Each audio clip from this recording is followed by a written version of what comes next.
And good evening, everybody. I don't know why I say evening because you guys can watch this anytime in the world, but that's because I was a news anchor for 450 years, and I everything was at night. The whole world was at 5 o'clock at night. That's when I did all my work. Try that for a job. You work your whole day, and the place where you're supposed to be the best is at night, but it doesn't always work that way. I'm excited about the show tonight because it's kind of it's a story of transformation.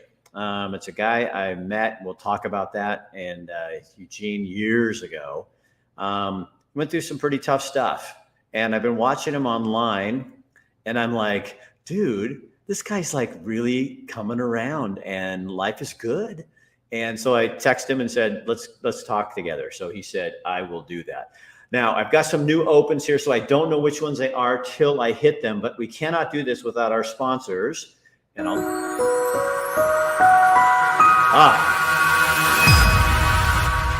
Cristano Family Dentistry, where everyone is welcome. Dr. Bratlin believes in free speech. He also believes in redemption and people changing their lives. So if you are looking for a dentist who cares about you as an individual, check him out. A lot of people are looking for new dentists, and he's the guy that I highly recommend. Also, this is kind of fun. I have to figure it out. Montana Oral Surgery and Dental Implant Center here in Montana. Just went in last week, shot some video of their implants that they do. And so now when you, instead of getting a denture, you can actually have an implant. It's just like a real tooth, and it really helps because it also helps the teeth around it so that they survive all the things that you're doing to them. Our other sponsor is, I'm looking down here going, I can't read. Oh, Fairway Independent Mortgage. Greg Hinkle is a lender here in Helena, Montana. He also can, he's licensed in Oregon and also Washington State.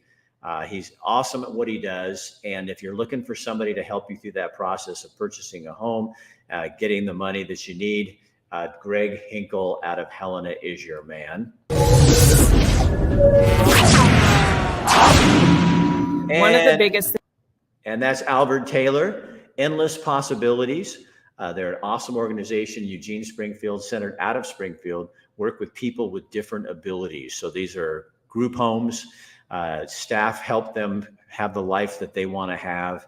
And it's a very rewarding job, a tough job, but super rewarding. And they're always looking for good staff, people that really understand how to deal with people. And if that's somebody that, if that's you or someone you know, get a hold of Albert Taylor in Springfield, Oregon. All right, now to our topic for tonight. This is Bill, my friend. Bill Heiser, how you doing, buddy? Well, how about yourself, sir? I'm doing good, man. So, I guess the story tonight is to tell people a little bit about, well, I guess we could tell them how we met. Tell them how you and I met. I don't know how many years ago, got 10 or 15. It's been a while for sure. So for the longest time, I had people always telling me, it's like, dude, you look just like Rick Dancer. You look just like Rick Dancer. And so finally, the soccer club I was a member of, we were fundraising for the new kids sport soccer field in Eugene. And we were down there, and you were doing your little Rick Dancer thing with your camera. And I saw you over there. I just watched you for a while, and I'm like, I got to go meet this guy.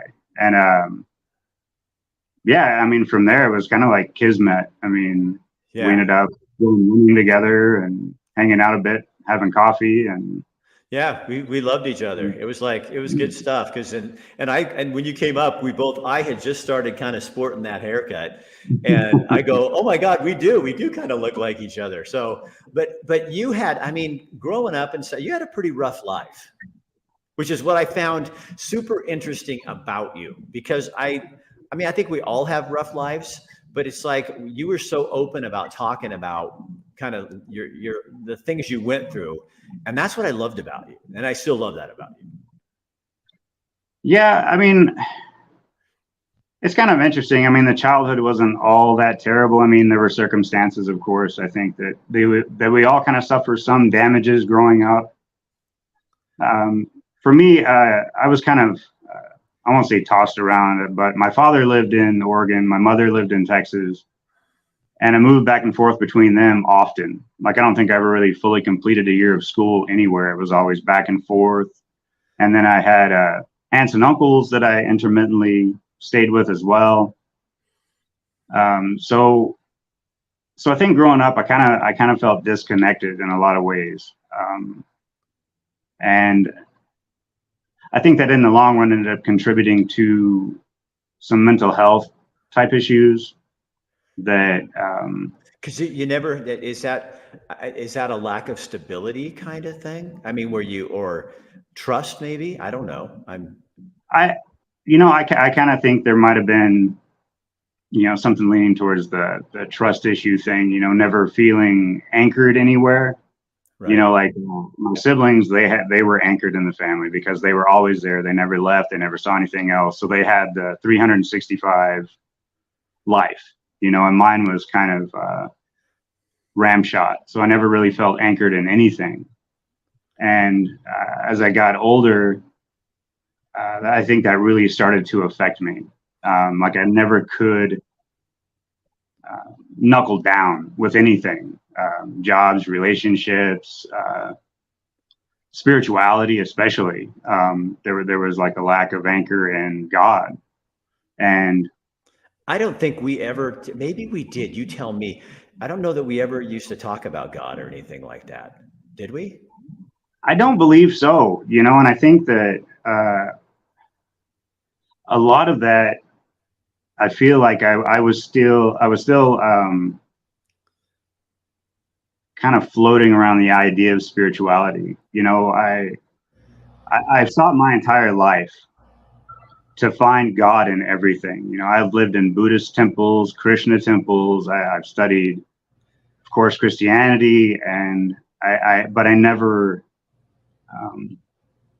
I never anchored in any of them. Like I would dance around it, find the pretty things about it, and then I would flutter off to the next pretty thing, and not do the work that it takes to, because, getting anchored in spirituality is work. It's not just like, I'm going to make this decision and it's over, So you kind of danced around it and played the fun parts. And then when it got hard, went on to the next one.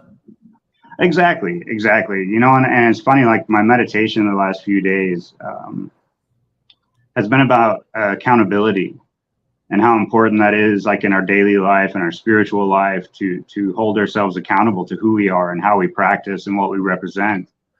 And that was always my stumbling block when I would study these different religions. I would get to the part about accountability or, working this program, to become better. And I never wanted to do that. I never wanted to face myself. I never wanted to do the work, so I just left myself suffering even further, is what that caused in me anyway.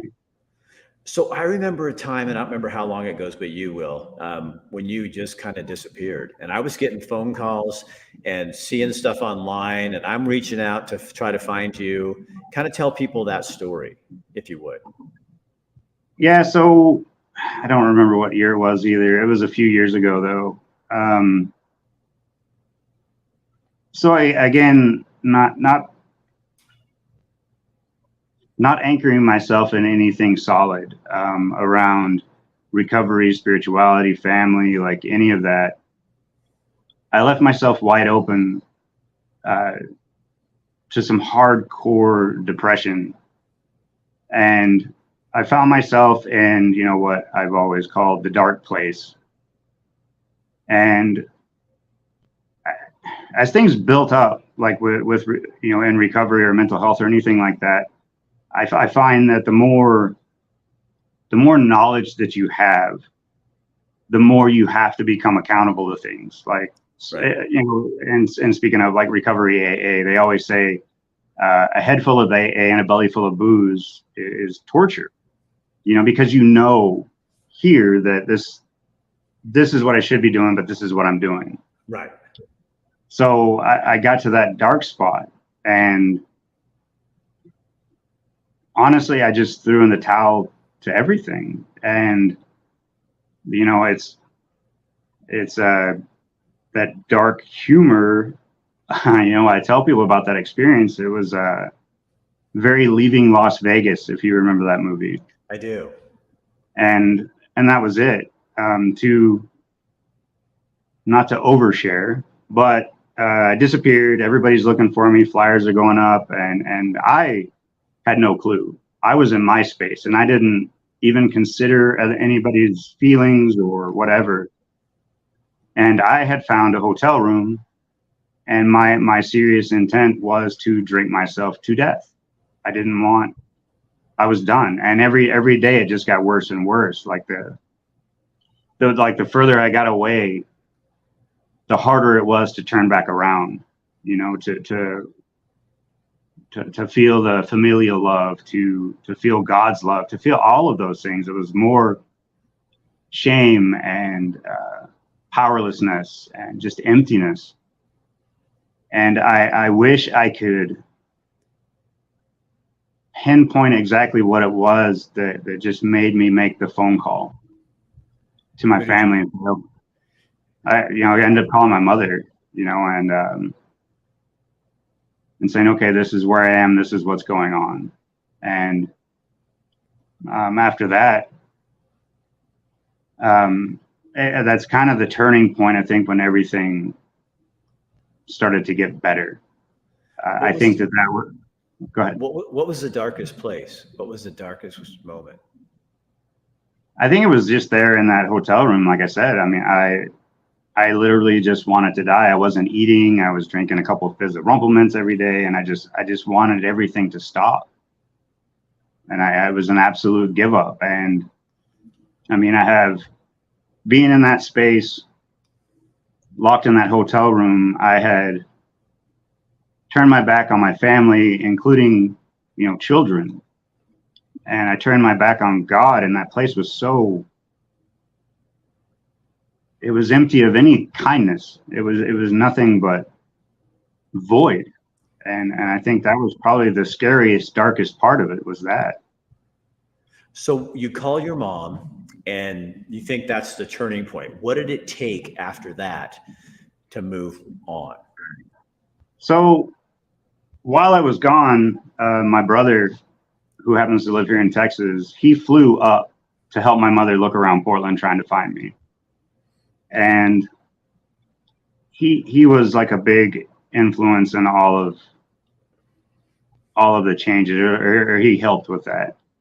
And I talked with him after I came home, and he just told me straight up, he's like, it's time for you to come home.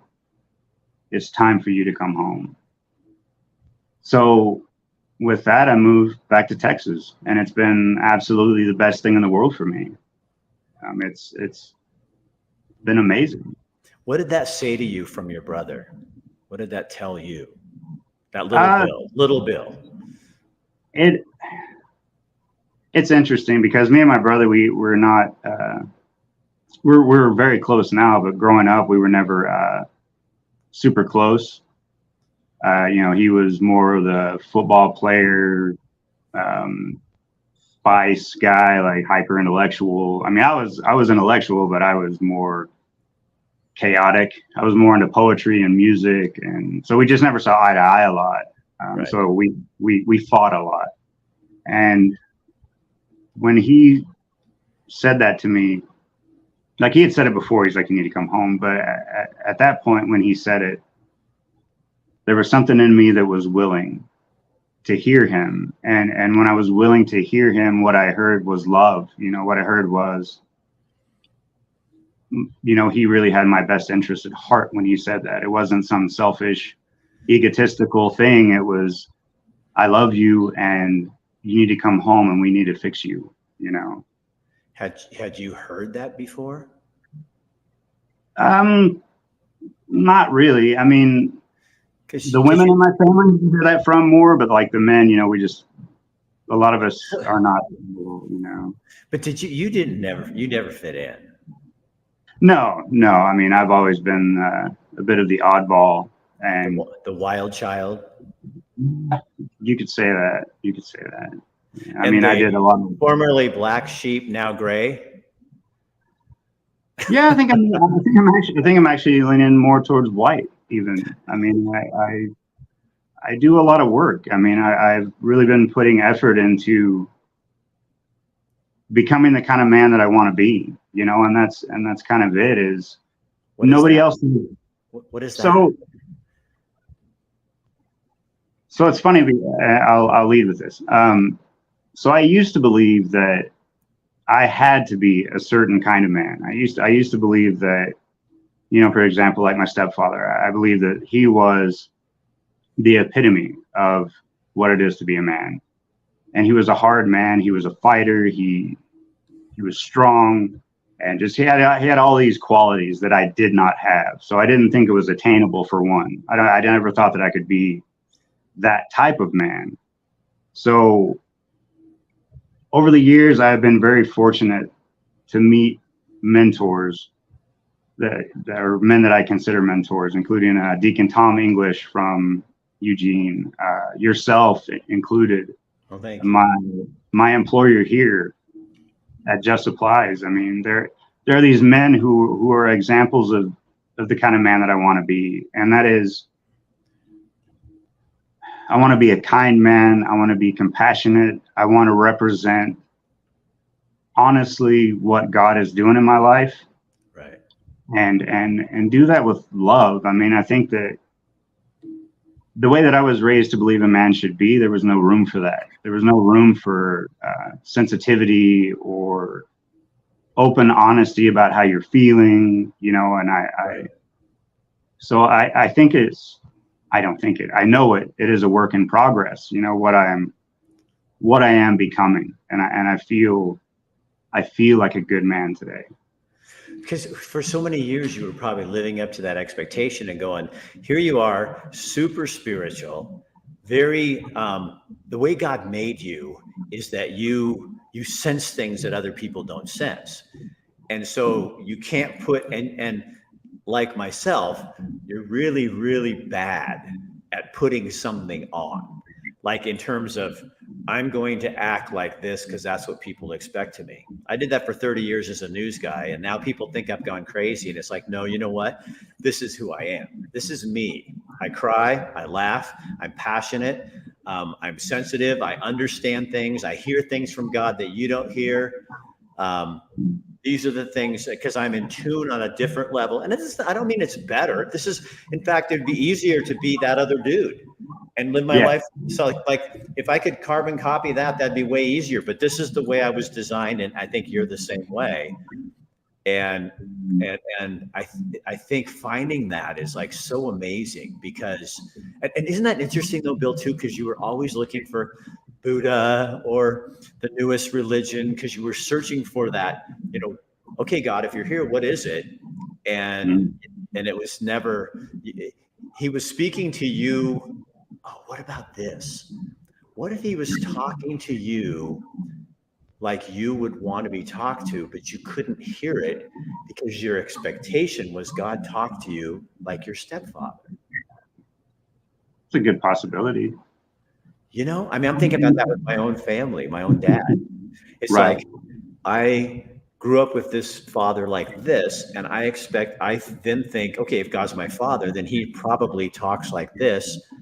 And here's God over there in the corner going, no, actually, Rick, I made you just the way you are, and I'm speaking to you in a different language, not literally, but in the way that you're going to hear it, but you can't hear it because you think that's me, and that's not me.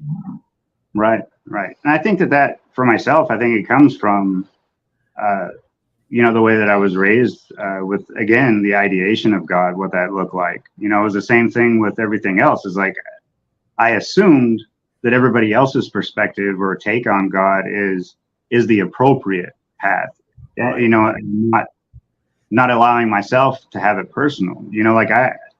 It's really interesting. Like I love to write. And me too. Yeah, me too. And I was interviewing people, and I was asking them about. My question was, "What is your belief in God?" And a friend of mine from Eugene, from St. Mary's Episcopal, he's a biblical scholar, like translates the Bible, really deep cat. And he he said, Bill, you're asking the wrong question. He said, I think what you're asking is, what is my relationship with God? And there was something really poignant about that statement, because it took away that idea that my relationship with God has to be like yours. Right. And because it's absolutely not. My relationship with God is unlike anybody else's. It's very unique. And I think that's true for everybody. But I had to come to that place where I was like, oh yeah, you are a different character than I've been trying to paint you as, or, you know, when people always talk about putting God in a box even. Right. And how dare us have that kind of audacity, you know, and I think that has really changed my outlook on my relationship with God. I remember when the book The Shack came out. Have you read it? No, it is on my list. You should read that. But God, the guy's daughter is murdered, and then he's going back, and he kind of, you can't tell whether it's a dream or going back to God. But anyway, God comes to him as a black woman. And so God is this black woman. And I remember my dad read the book and he says, God is not a black woman. He's a man. And he says this and this. And I'm not getting in an argument. I don't want to argue with people about whether he's a black woman or whatever. But what I got out of that, and this is so weird because I think you and I are so much on the same plane. That's probably why we always cared about each other. But he, I was like, I think God will come to me however he wants to get me to hear him and know how much he loves me. And if he has to come to me as an orangutan, I think he would do that for me. And so what you're talking about is a whole different spiritual plane that I've never thought about. Is if God talks to me, that's one of the problems I have with church sometimes. Is everybody gets in, they sit in the pews, we do this thing, and it's all supposed to look the same for everybody.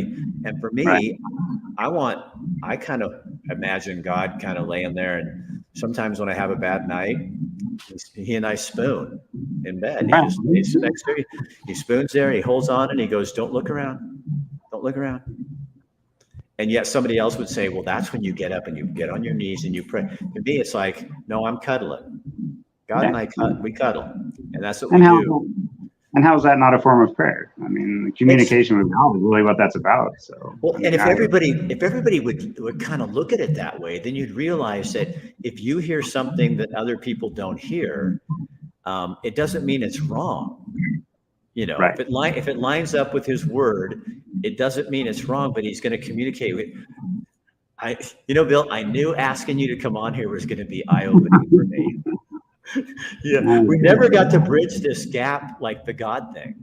So what does God think of you? What do you think? I think I'm exactly where he wants me. I mean, it's interesting, you know, as we talk, I recollect on,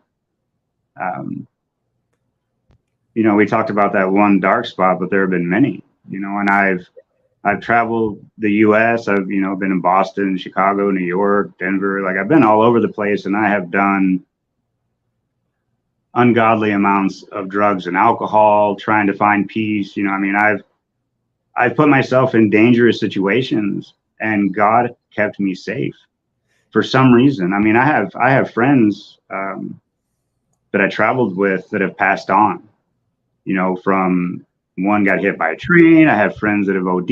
I mean, just that lived the same lifestyle and they were taken out, and I wasn't.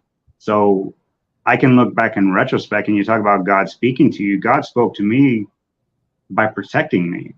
I must have some purpose if I'm still standing after everything that I've gone through.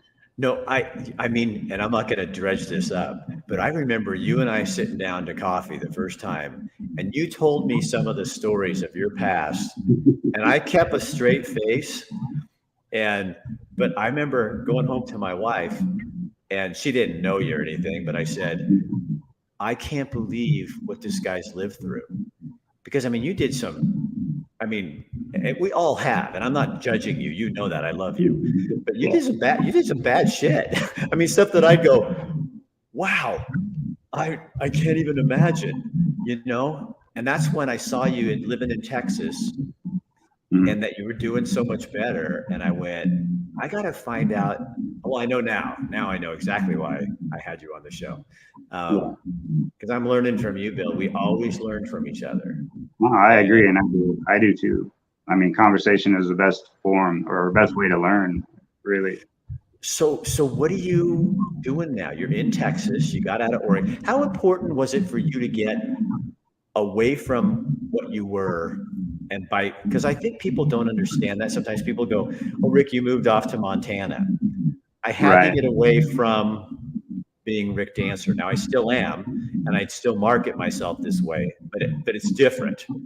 I'm not living that in the same way, and that's been super helpful for me and God, because I think you got to get away from what your perceptions of yourself, because I was wrong. I'm not that guy.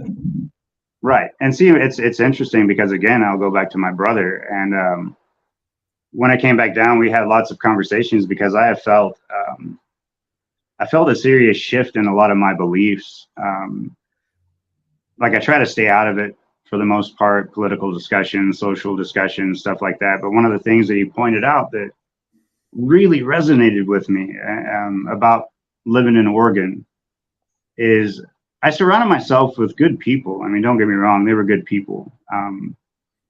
But a lot of the belief systems that were floating around,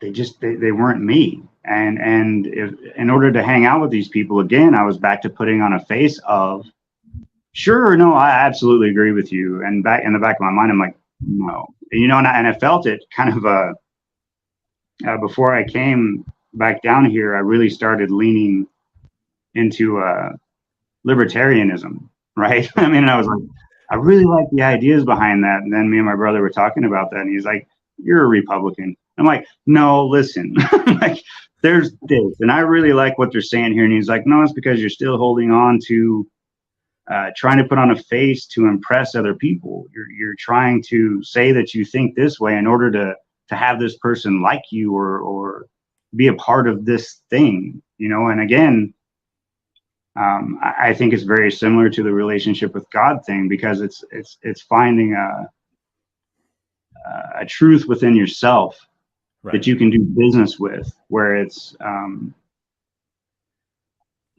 mean, maybe I am a Republican, I mean, on the political side, but I mean, I try to, it's funny, like I was talking to one of our delivery guys today about it, and I was like, I don't care enough.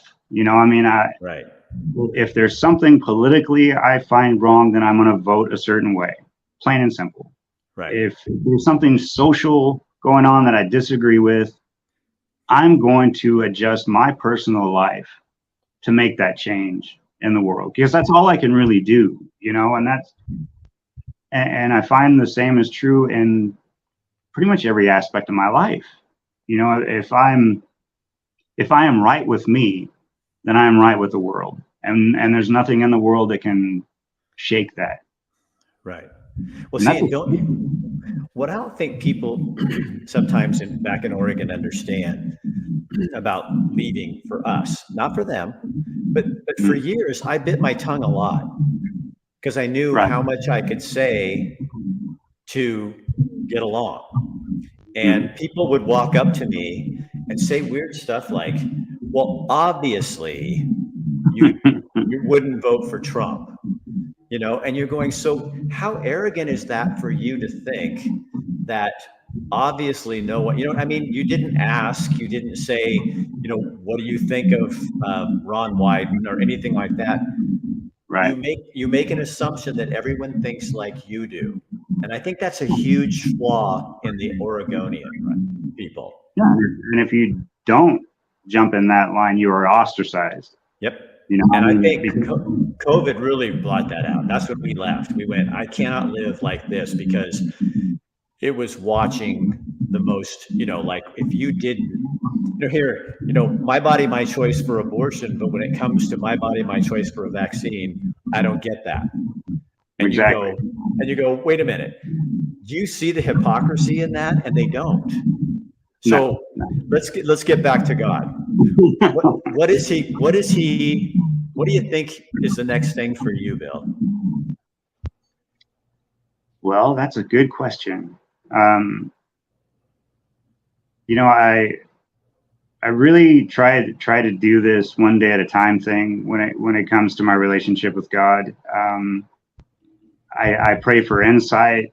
I pray for the willingness to accept answers that I may not like, which does happen often. But I'm getting better about hitting those road bumps and going, there's a purpose behind this. What is it? You know, instead of jumping to reactive behavior or reactive thinking, it's more, okay, well, what can I take from this? You know, what is this going to strengthen rather than what is it going to take away from me? Right. And, you know, as for the future, when it comes to it, I'm excited to find out. You know, I don't want to be complacent. I don't want to be too comfortable, and I don't think that God is allowing for that. You know, I have an amazing job with my like I said, the owner of the company is just an amazing mentor. The friends that I do have are just wonderful, honest people.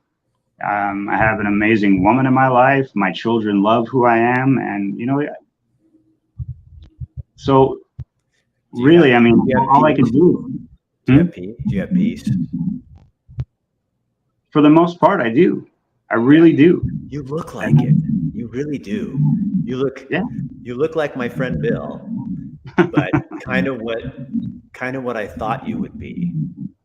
Like you could be. You know what I mean? When we sit and talk, I'd see this guy, but he wasn't really sitting across from me, but I knew that guy was coming.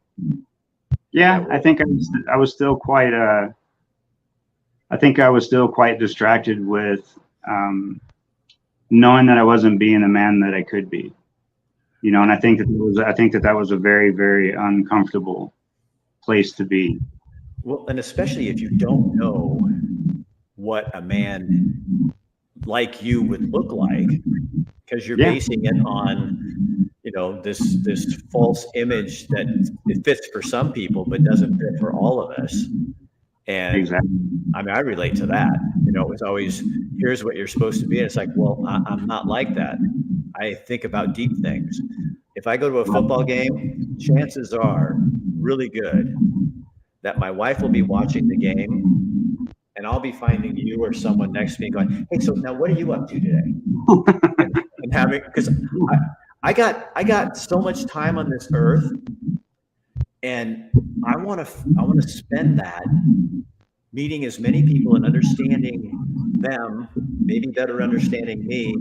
And I think by the more people I meet, the more I'm going to, when I get to the end of this life, I could look at God and say, I knew you were going to look like that. Because you look like every person you threw in my life, the Bill, the Bob, the Janet, all those people you put in my life. And I think he's trying to go, you want to meet me? You got to meet Bill. And I'm like, Bill? I think that's now I go, Bill. I think that's such a fantastic way to view life. I think there was part of me that always kind of had that in me, because I have met so many people in my life, and I had the love of my fellow man to investigate, for lack of a better word, you know, who they are, where they come from, what brought them to the place that they're at. And I think that as a Christian, that vision changes even further, because, you know, now I can look across at another person. I may not disagree with their lifestyle, who they are, or any of that. I mean, there may be so many differences between us, but the common thread is the Creator. You know, I mean, there's that common thing. And there must be, again, as reasons go, there must be a reason this person was put in front of me. What is that? Right. And so, you know, instead of just dismissing somebody right away, why not, hey, who are you? You know, again, what are you up to? What's going on in your life? And I think that for me, Texas, that's part of what I love about it. You know, the people here are that kind of creature. Yeah. You know, when you walk into an establishment, or you just bump into somebody on the street, you know, and they say, hey, how you doing today? How's it going? They mean it. It's not just like some passing, nice to see you and walk on. It's an actual care and concern for who you are, and they appreciate your life, you know, and that we function as a community. Everybody watches out for everybody, and it's amazing to be in a life like that where, you know, and I can probably attribute a lot of that to God here. I mean, there are a lot of people here that are good, God-fearing individuals who, I mean, there is hypocrisy, don't get me wrong, that's everywhere, but for the most part, there are a lot of people who know that I call myself a Christian, so therefore how I treat this individual, how I treat this situation is going to reflect on my relationship with God. You know, they're holding themselves accountable to that relationship. And I think that for me it's a huge education, you know, to see individuals doing that. And you're free to be that. Absolutely. And it's cool because here, you know, people have a lot of I think a lot of people have a lot of negative things to say about small town USA, small town Texas, whatever. They can have their opinions, but that sense of community overrides any negativity that other people may think is existent here. It's just not. You know, small town Texas is not racist. Small town Texas is not closed-minded.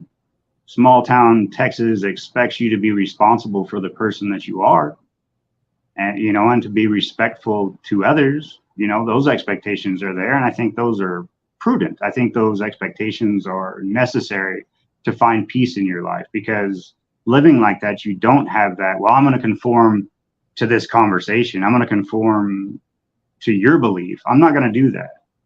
I mean, I can disagree with you, and I can respect you, and I can have a conversation with you. Right. And I feel that way here in Montana too, where I didn't feel like that in Oregon for the last 20 years. And I didn't know it until I left. Right. Exactly. Yeah. You know, it's like having a muzzle on and not knowing it. Mm-hmm. Yeah. So so I got to wrap this little baby up. But Bill, man, you know what? I love you just like I did a long time ago. I love you too, man. And I enjoy watching you, and I enjoy who you are. And you, again, I mean, from before I even met you, you're an inspirational guy. I mean, and you continue to be that, and getting to know you better, you know, in the past few years has only proven that's real. You know what I mean? Because people can say whatever they want about Rick Dancer, but I have sat at the Fifth Street Market across from Rick Dancer drinking coffee, and we have talked things real. We have talked as two men sitting together will, things that would bear not repeating online, but you know what I mean? So I know who you are. You have shown me who you are. And when I see you doing these interviews, when I see you on your podcast, you are exactly that Rick Dancer. And I think that is phenomenal. And you are to be commended on that. Just representing who you are. Well, thank you. And I appreciate that, because you see the comments on my page. I don't see that all the time. Oh, I know. And yeah, know that you're loved from West Texas. Yeah. Well, we ought to get together, because I'd love to come visit Texas, and I'll bring Kathy down, and I need to meet your family, and we'll figure it out. Absolutely. And I got plenty of room for you in Montana too. That would be lovely. I haven't been to Montana since I was a kid. So. Oh, we got an Airbnb in the basement, so you're not getting charged, but you can stay there. You can come up and stay with me. Sounds good. I'll take you up on it. Bill, it was really good catching up with you. You made my week. You've made mine too, sir. You made mine. All right. We'll talk to you later. Take care. So now you know why I asked him to come on the show. That's what it's all about. You know, the connector is really, I had a lady write me today, and she says, you know, you're starting to talk more about God. And it's like, I think it's because in the past, I always knew there were people out there that don't like God and don't like talking about God. But I'm a guy I listen to Sam Harris once in a while, and I don't really like him that much, what he believes. but I find some truth in some of the things that he says, and he's totally against God and all that. I'm starting to find out that I can still speak out about my relationship with God. And if it offends you, that's your choice. And I'll tell you what, it's opening up a whole door, because you know what? I think this is what we need to be doing more right now. It's creating community, not just where you live, but in the country that you live in. And you saw this Oliver Anthony, is that his name, or is it Anthony Oliver? I think it's Oliver Anthony, singing that song. And he has lit a fire under America with just honest, true, real words about what all of us are experiencing out here, not the elites, but all of us are experiencing. And he's speaking for us. And remember that God doesn't need a huge army. He had Gideon use the 300 men, and that was all he needed to take over 30,000 or whatever the number was. Somebody came on and corrected me on that too. Thank you so much. I really appreciate that. You get the gist of what I'm saying. God can do this with just a few people. He saved, what was it, Sodom and Gomorrah because there was 10 good people or something like that. He doesn't need thousands and thousands of people, but what he needs is people committed to him and understanding what he's doing and loving his fellow man and woman. Yeah, we live in crazy times, but you know what? There are these little morsels that you go looking for and you find them. And that's one that I just shared with you tonight. Bill. 1L Bill. He doesn't misspell it. He's just a guy who conserves. He's more conservative. He doesn't need 2 L's. Bill only needs 1 L. Who gave it 2 L's anyway? I don't know. Saves ink too. I want to thank Cristiano Family Dentistry, Michael Bratlin, one of my dear friends, for sponsoring our show. Montana Oral Surgeons and Implant Center for sponsoring the show. Fairway Independent Mortgage, another good friend, Greg Hinkle over there, one of our sponsors. And Alfred Taylor, Endless Possibilities, doing good things for people. We do have a new sponsor coming on in September. If you are a business that wants to get attention, our numbers have climbed up. We're like over 300,000 people now. And most of that's in Oregon. We do have about 15,000 here in Montana. If you want to do some sponsorship and get the word out, if you just like what we do, that's how we pay for it. It's a sponsorship. So get a hold of me, rick@rickdancer.com. That was a little pitch, huh? All right. We will be back on Tuesday next week. And I think I'm talking to a guy tomorrow that we're going to hold over for that show. And he's from Oregon, and he's doing a podcast. He's never done this stuff before, but he's doing a podcast on the timber industry because he's part of it. And I'm super excited to talk to somebody. Anybody's got the guts and the passion to do something like that, I want them on my show. All right, that's it for now. I'll talk to you guys later. Have a great